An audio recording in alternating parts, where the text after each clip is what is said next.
nice. Edgar Couple Thompson. stuff goes away. Pittsburgh, baby. Clerk, U.S. Clerk. Cookworks. Claire Copeworth, yeah. Hey, we're just humbled to be here. You know, this is.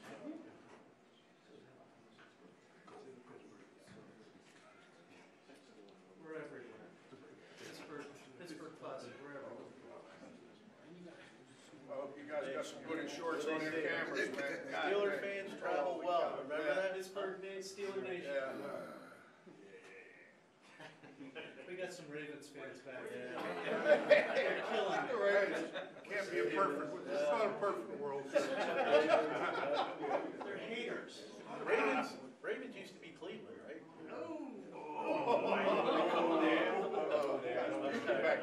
Oh, we're good. We're good.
Thank you very much, everybody.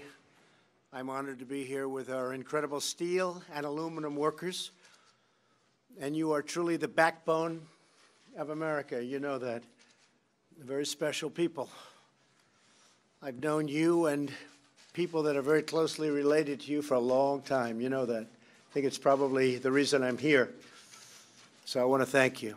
I also want to thank Secretary Mnuchin, Ambassador Lighthizer, Secretary Ross, Peter Navarro, Mike Pence, our great Vice President. They've worked so hard on getting this going and getting it done, and people are starting to realize how important it is. We have to protect and build our steel and aluminum industries, while at the same time showing great flexibility and cooperation toward those that are really friends of ours, both on a trade basis and a military basis. A strong steel and aluminum industry are vital to our national security, absolutely vital. Steel is steel. You don't have steel, you don't have a country. Our industries have been targeted for years and years, decades in fact, by unfair foreign trade practices leading to the shuttered plants and mills, the laying off of millions of workers, and the decimation of entire communities. And that's going to stop, right? It's going to stop. This is not merely an economic disaster, but it's a security disaster. We want to build our ships, we want to build our planes, we want to build our military equipment with steel, with aluminum from our country. And now we're finally taking action to correct this long overdue problem. It's a travesty. Today, I'm defending America's national security by placing tariffs on foreign imports of steel and aluminum. We will have a 25% tariff on foreign steel and a 10% tariff on foreign aluminum when the product comes across our borders. It's a process called dumping, and they dumped more than at any time on any nation, anywhere in the world. And it drove our plants out of business. It drove our factories out of business. And we want a lot of steel coming into our country, but we want it to be fair, and we want our workers to be protected, and we want, frankly, our companies to be protected. By contrast, we will not place any new tax on product made in the USA. So there's no tax if a product is made in the USA. You don't want to pay tax? Bring your plant to the USA. There's no tax, which we will benefit from the massive tax cuts that we have in place. We have passed the largest tax cut plan in the country's history, and that has caused really tremendous success between that and regulation cutting, and I think maybe regulation cutting every bit as much, and we have a long way to go on regulations, but we've already cut more than any president in history. So we're urging all companies to buy American. That's what we want, buy American. The action that I'm taking today follows a 9-month investigation by the Department of Commerce, Secretary Ross, documenting a growing crisis in our steel and aluminum production that threatens the security of our nation and also is bad for us economically and with jobs. The American steel aluminum industry has been ravaged by aggressive foreign trade practices. It's really an assault on our country. It's been an assault. They know better than anybody. Other countries have added production capacity that far exceeds demand and flooded the world market with cheap metal that is subsidized by foreign governments, creating jobs for their country and taking away jobs from our country. I've been talking about this for a long time, a lot longer than my political career. I've been talking about this for many years. For example, it takes China about 1 month to produce as much steel as they produce in the United States in an entire year because we've closed down so much capacity. Plants closed all over the United States, and some plants I see, massive plants from 40 years ago, and they're working now in a little corner of the building. well, we're going to get those buildings open again and producing again. And that's going to be a great thing for our country. And this is only the first stop. Aluminum imports now account for more than 90% of the primary American demand. Over the last 2 decades, nearly 2/3 of American raw steel companies have gone out of business. More than 1/3 of the steel jobs have disappeared. 6 primary aluminum smelters, which is a big deal, have permanently shut down since just 2012. The actions we're taking today are not a matter of choice. They're a matter of necessity for our security. We're already seeing the national security benefits of this order. Yesterday, in anticipation that we'd be here today, U.S. Steel announced it's reopening a mill in Illinois, a big one, and recalling 500 workers immediately. That's going on all over the country. And by the way, it went on with solar panels, which we did 3 months ago, and washing machines, where they were dumping washing machines all over our country. And now they're expanding plants to make washing machines. We put the tax on, a lot of you are here. A skilled, trained workforce in steel is a crucial element of America's national security and must be protected. After the signing of this proclamation, Century Aluminum in Kentucky, Century is a great company, will be investing over $100 million to restart and upgrade their idled military-grade, high-quality aluminum production, which is also critically important to our national security. That's 150,000 additional tons of aluminum. And think of it, this is a closed plant, and now they're doing 150,000 tons. Production and an additional 300 workers, and ultimately many more hired in the great state of Kentucky. A package of sometimes $90,000 per worker. Our greatest presidents all understood, from Washington to Lincoln to Jackson to Teddy Roosevelt, that America must have a strong, vibrant, and independent manufacturing base. Has to have it. President McKinley, who felt very, very strongly about this, the country was very, very successful. We actually operated out of cash flow, if you can believe it. The protective tariff policy of the Republicans, he said, has made the lives of masses of our countrymen sweeter and brighter and brighter and brighter.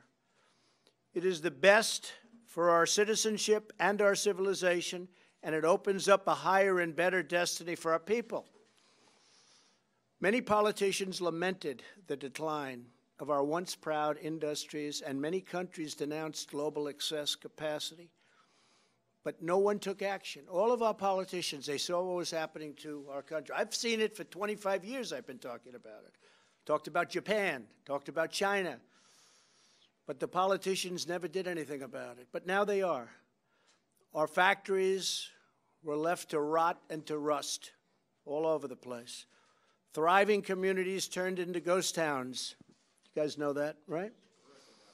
Not any longer. The workers who poured their souls into building this great nation were betrayed. But that betrayal is now over. I'm delivering on a promise I made during the campaign, and I've been making it for a good part of my life. If I ever did this, I never really thought I would. I said, let's run for president, and look what happened. And part of the reason it happened is you. And my message having to do with you, and other messages also. Security, military, the wall, the border, a lot of good messages, but this was one of the most important. My most important job is to keep American people safe. And as you know, we just had approved a $700 billion military budget, the largest ever, $716 billion next year. That means not only safety, but it means jobs. It also means the use of steel from our country. But if the same goals can be accomplished by other means, America will remain open to modifying or removing the tariffs for individual nations as long as we can agree on a way to ensure that their products no longer threaten our security.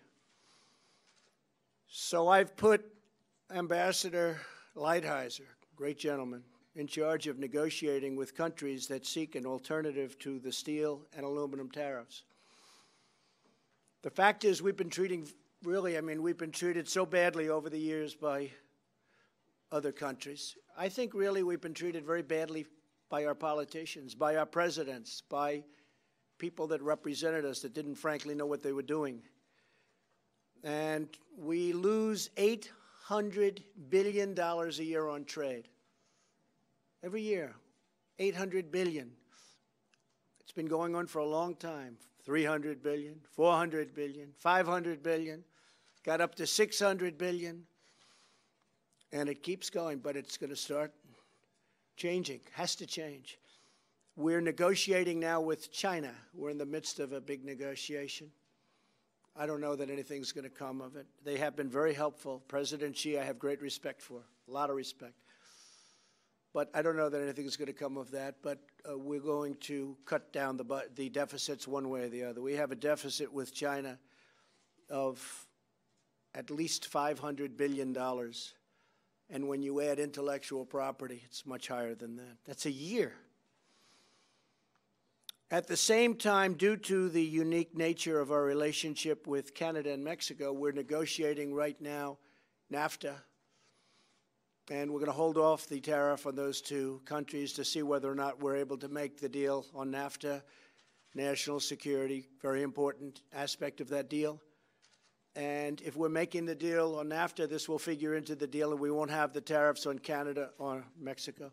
If we don't make the deal on NAFTA, and if we terminate NAFTA because they're unable to make a deal that's fair for our workers and fair for our farmers, we love our farmers, and fair for our manufacturers, then we're going to terminate NAFTA, and we'll start all over again, or we'll just do it a different way.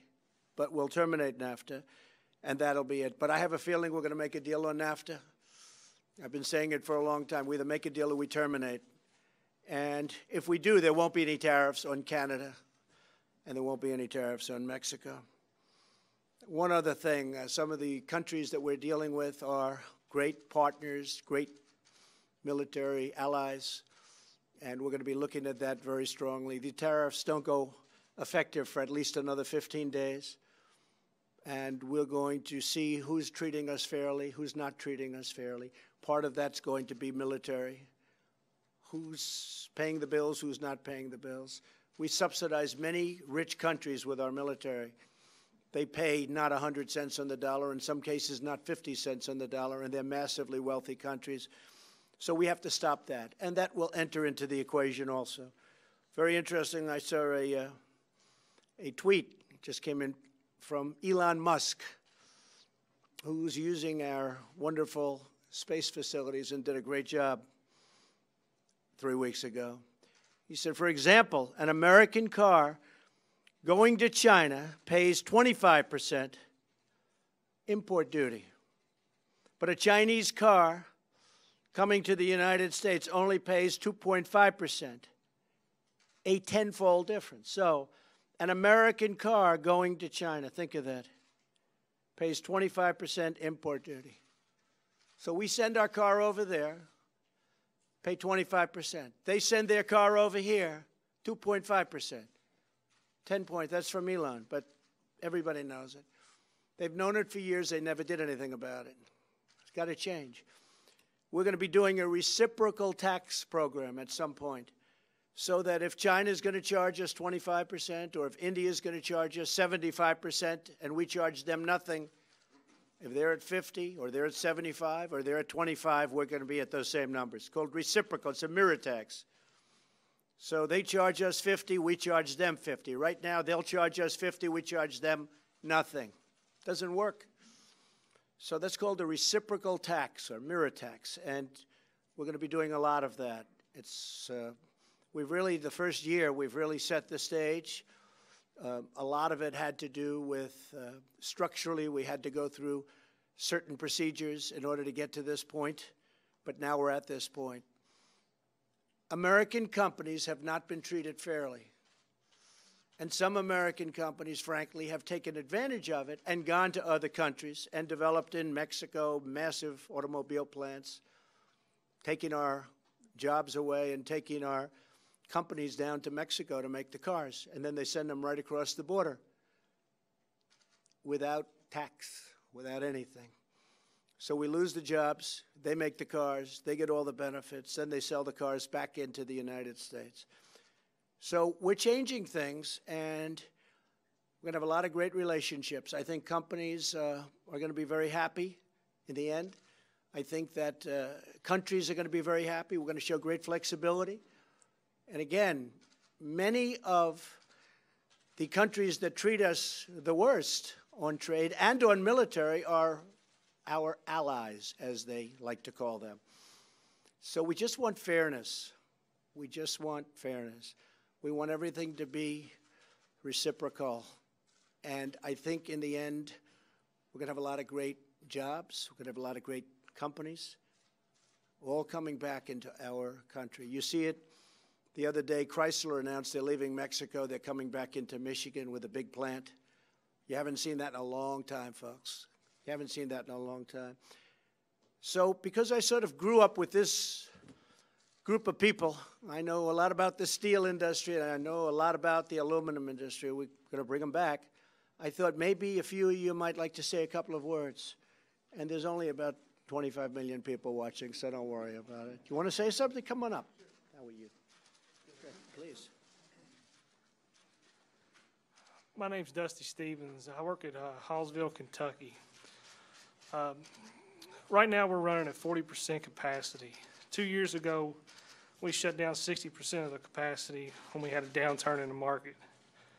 My father worked in the industry and worked at that plant for 40 years, so this hits home for all of us at Hallsville. By these tariffs going into place, this gives us the ability to come back to 100% capacity, investing over $100 million to our plant, and over 300 and some odd jobs will be brought back to the communities. So I'd like to say thank you. Thank you very much. Thank you very much. Come on over. The one thing also, the quality of our steel is really much higher. It's of a much better quality, which especially for certain things is very, very important. Please. Thank you, Mr. President. Hello, everybody. My name is Scott Sarge. I'm president of Local 2227. And I'd like to tell you a story about my father during the 80s. He lost his job due to imports coming into this country. And I just want to tell you what that does to a man with 6 kids is devastating. So I never forgot that, looking into his eyes in my household, what that does to a family. You hear about it, but when you're actually involved and it impacts you, it'll never leave you. So with that being said, for Herman Sarich, your story didn't end. And for all the people that I represent at my union, I never want to see it happen again. And for these workers and these folks, I appreciate the opportunity, and I'm very humbled with this. So it's very important to us. So I never want to see it happen again. And I say that sincerely from my heart. And I thank you for the opportunity for what you do. Your father's Herman? Herman, sorry. Yes, sir. Yes. Yes. Well, your father, Herman, is looking down. He's very proud of you right now. He's still alive. Oh, he is? Well, then he's even more proud of you. Then he's even more proud. Anybody else? Please, come on up. Let's arm wrestle. Come on. How you doing? My name is Ron Davis, steel worker from Marshall Orr Middle Steel in Conshohocken. Just wanted to say, in 2009, my plant supplied a majority of the armor for the Humvees and all the vehicles in theater. And it's sad to say, because all these imports coming in our country, our plant's going to be idled in September. So at one time, our plant had 400 members. We're going to be down to about 71. So these tariffs definitely have an impact, and maybe not for our plant, but for the other plants out there. So appreciate what you're doing. Thank you very much. Thank you. Anybody else? Anybody else? You're okay? You're just going to accept great jobs, right? You're going to be very happy. You're going to see things changing very rapidly. So It's really my honor to start this process. It's going to be a very fair process. It's going to be very fair to other countries, especially those that treat us well. And we look forward to it. And we look forward to having lots of mills opening up, lots of plants opening up, both steel and aluminum, and other things. We'll be doing other things, very positive things. But you are great people. Would you like to take a picture in the Oval Office? I assume you've all been many times into the Oval Office. Come on, let's go and do that. Let's go and do that. Yes, I'm going to do. We'll go into the Oval Office. We're going to sign this up. We'll go into the Oval Office. We'll have a picture, okay? Okay, thank you.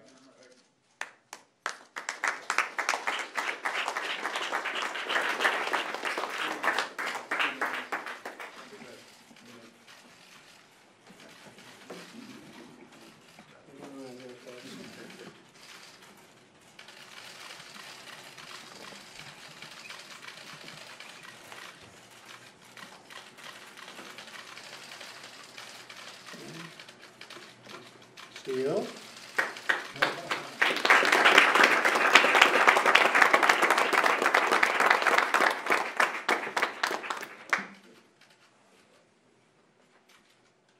Hello, Marisha.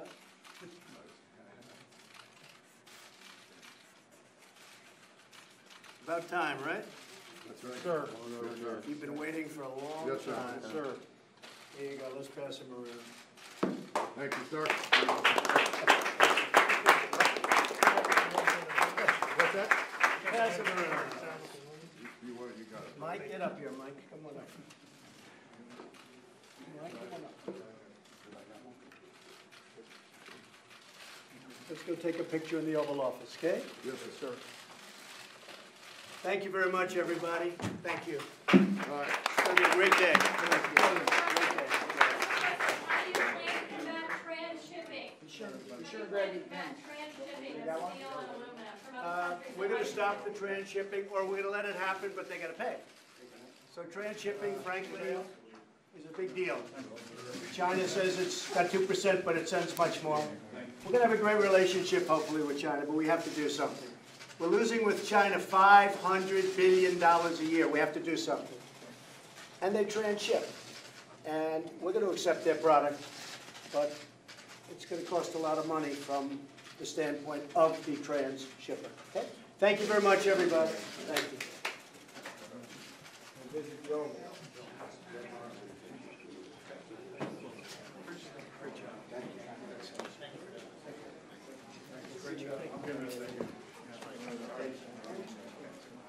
Thanks, Mark. I don't know. Thanks a lot.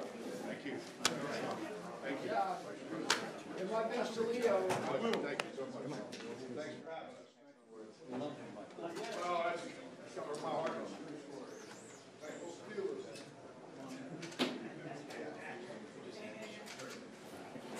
Steeler Nation. One and one. Okay. Steeler Nation. Don't be here. Yes. Fran, I'm sorry about that.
You'll have a lot of collateral damage. The issue has roiled members of his own staff. White House economic advisor Gary Cohn, a free market capitalist, announced his resignation this week. At a cabinet meeting today, Trump called out their differences. He's not quite as strong on those tariffs as we want, but that's okay.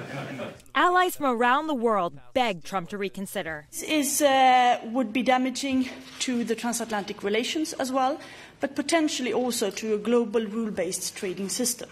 The European Union said they would strike back, slapping tariffs on American products like peanut butter and Harley-Davidson. Trump offered a carve-out for Mexico and Canada. That's if they come to the table on NAFTA. Due to the unique nature of our relationship with Canada and Mexico, we're negotiating right now NAFTA, and we're going to hold off the tariff on those two countries. President Trump has said that a trade war would be good for the economy, but 107 Republican lawmakers have signed a letter opposing the move. Tara Palmieri, ABC News, Washington.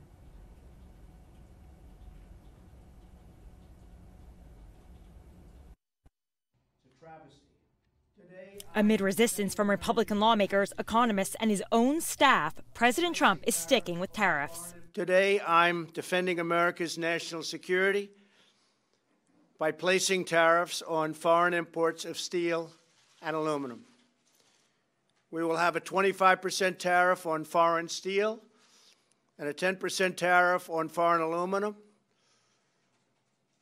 when the product comes across our borders. Earlier this week, President Trump signaled that he was ready to announce the tariffs, but there was confusion earlier today if he would follow through. While Republican leaders have been silent during other controversies on tariffs, they broke with the president. I'm just not a fan of broad-based, across-the-board tariffs because I think you'll have a lot of unintended consequences. You'll have a lot of collateral damage. The issue has roiled members of his own staff. White House economic advisor Gary Cohn, a free market capitalist, announced his resignation this week. At a cabinet meeting today, Trump called out their differences. He's not quite as strong on those tariffs as we want, but that's okay.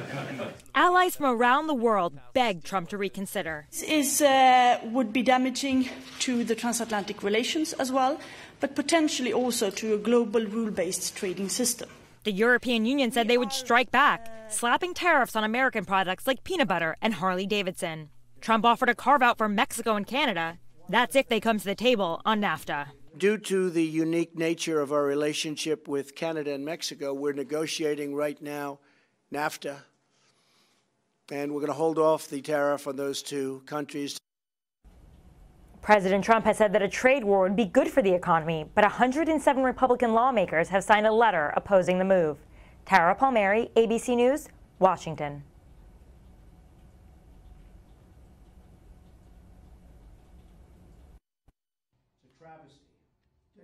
Amid resistance from Republican lawmakers, economists, and his own staff, President Trump is sticking with tariffs. Today, I'm defending America's national security by placing tariffs on foreign imports of steel and aluminum. We will have a 25% tariff on foreign steel and a 10% tariff on foreign aluminum when the product comes across our borders. Earlier this week, President Trump signaled that he was ready to announce the tariffs, but there was confusion earlier today if he would follow through. While Republican leaders have been silent during other controversies on tariffs, they broke with the president. I'm just not a fan of broad-based, across-the-board tariffs because I think you'll have a lot of unintended consequences. You'll have a lot of collateral damage. The issue has roiled members of his own staff. White House economic advisor Gary Cohn, a free market capitalist, announced his resignation this week. At a cabinet meeting today, Trump called out their differences. He's not quite as strong on those tariffs as we want, but that's okay. Allies from around the world begged Trump to reconsider. This would be damaging to the transatlantic relations as well, but potentially also to a global rule-based trading system. The European Union said they would strike back, slapping tariffs on American products like peanut butter and Harley-Davidson. Trump offered a carve-out for Mexico and Canada. That's if they come to the table on NAFTA. Due to the unique nature of our relationship with Canada and Mexico, we're negotiating right now NAFTA, and we're going to hold off the tariff on those two countries. President Trump has said that a trade war would be good for the economy, but 107 Republican lawmakers have signed a letter opposing the move. Tara Palmieri, ABC News, Washington.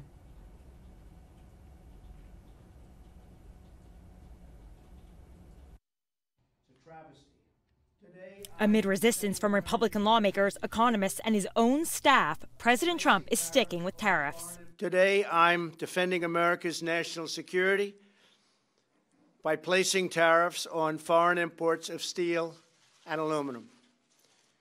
We will have a 25% tariff on foreign steel and a 10% tariff on foreign aluminum when the product comes across our borders. Earlier this week, President Trump signaled that he was ready to announce the tariffs, but there was confusion earlier today if he would follow through. While Republican leaders have been silent during other controversies on tariffs, they broke with the president. I'm just not a fan of broad-based, across-the-board tariffs because I think you'll have a lot of unintended consequences. You'll have a lot of collateral damage. The issue has roiled members of his own staff.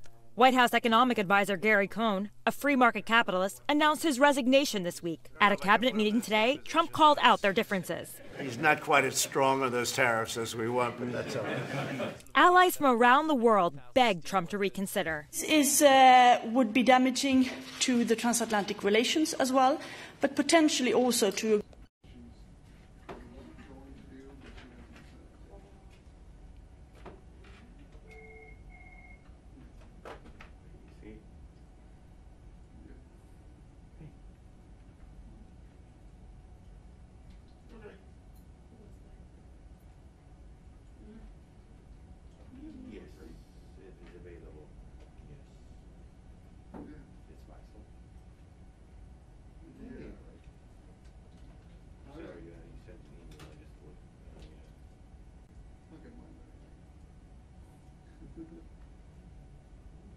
Hello? Yeah, right. All right. So, yeah, she should be sending it any second now.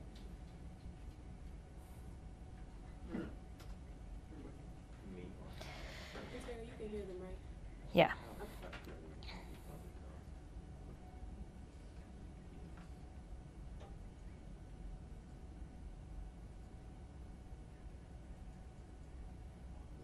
Wow. It's voicemail? Late to introduce bill to nullify tariffs. What was that? Late to introduce bill to nullify tariffs. Tara. Tara. 1, 2, 3, 4. Okay. President. Is it, who am I tossing to? Okay. Is it David or Liz? You're tossing to Liz. She's tossing to Liz. Right. Liz tosses to you. Uh-huh. And Sig out on the back end. Sig out, just Yeah, Tara just- Palmieri, yeah. Channel 7 Eyewitness News? Yes. That's it, okay. President Trump's tariff announcement rattled the world economy, but just hours before, aides were wondering, will he or won't he?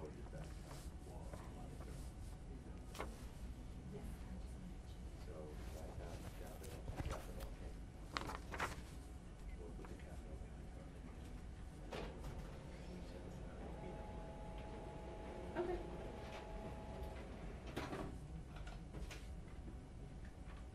Okay. They said they're coming to us.